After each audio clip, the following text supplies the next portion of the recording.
I'm Jill Strudwick and I'm the vinekeeper here at Hampton Court Palace. The grapevine was planted in 1768. That makes it nearly 250 years old, and planted by Capability Brown, a very famous gardener in this country, a famous designer. And it's traditional to plant a vine outside and train the top inside and have a bed outside for the roots, which is what we have here. It's what they did in the beginning.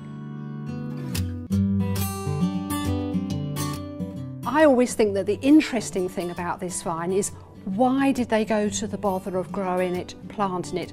And at the end of the 1700s, it was the fashion for the king to be able to give his guests a selection of exceedingly expensive to produce exotic hothouse fruits. And Hampton Court at that time was famous for its fruit growing. So black grapes here, white grapes, peaches out of season. But the pièce de résistance would have been a pineapple, and that cost the equivalent of £5,000 to produce. It represents a lot of money, and that was part of it. That was part of it. And none of those greenhouses or other fruits exist here today. We are only left with the black grapes. The vine is like a tree. The leaves fall off, the branches are bare in the winter. It needs a nice, cold, dormant period in the winter. So I switch the heating on usually about the end of February. I do more watering, I'm adjusting the ventilation 3 or 4 times a day.